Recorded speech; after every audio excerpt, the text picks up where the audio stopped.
aho amatora yarangiye ku gihe abategetsi bajejwe amatora baratanga igikorwa cyo guharura amajwi bari kumwe n'abaserukira imigambwe. Ibibanza bitari bike vy'amatora vyabandanije igikorwa cyo guharura mu masaha akuze yo mwijoro bitewe n'amakarata yo gutora mu bice bimwe bimwe yagera ku mpapuro 48.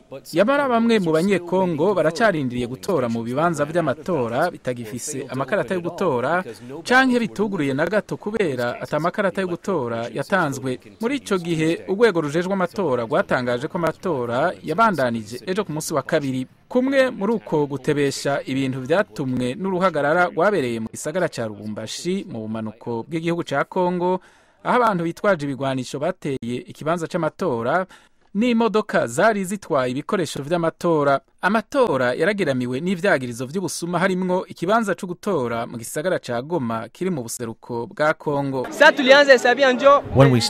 Twatangura guharura amajwi, uyoboye ikibanza c'amatora yarafashe impapuro zo gutora atangura kuzitabura. Twaragerageje kumwaka izo mpapuro zo gutora. Ico gihe igipolisi cyatanguye kurasa mu kirere, abantu bakaba barirutse kugira binyegeze.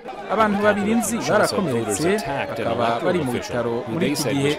Ku mugwa mukuru wa Congo Kinshasa, abatora barateye umutegetsi ajejwe ivy'amatora bavuga ko yari kagerageza kongereza amajwi y'ubutavuga rumwe na leta ahiganwa mu mabanga y'umukuru w'igihugu Kengo wa Dondo.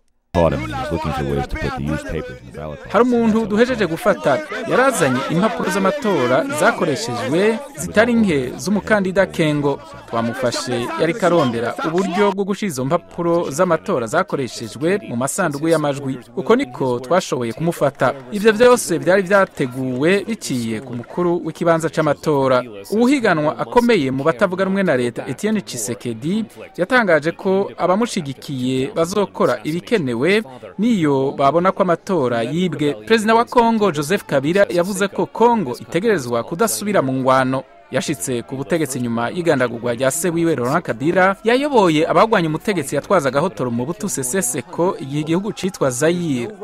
Perezida Kabila yatsinze ubwa mbere amatora mu nshuro ya kabiri y'amatora yabaye mu mwaka w'2006 yatumye haba ingwano ikomeye ku mugwa mukuru Kinshasa yahitanye abantu barenga 100. Abatora batashimishijwe nuko batashoboye gushika mu bibanza vy'amatora ku gihe kandi batahawe inyigisho zitomoye kugena ibintu bizogenda. Dufise umwizero ko igihugu kizoshobora kubivamwo, ko kizoguma gitekanye kandi ko abahiganywe bazokwemera ibivuye mu matora. Abategetsi bajejwe amatora batangaje ko abahiganwa bategerezwa kwirinda gushikiriza ivya mbere bivuye mu matora kubera urwego rujejwe amatora ari rwo rwonyene rurekuriwe gutangaza abatsinze n'abatsinzwe. Bitegekanijwe ko ivya nyuma bivuye mu matora bitangazwa imbere y'uko ikiringo ca Perezida Kabila kirangira ku munsi wa kabiri w'indwiza.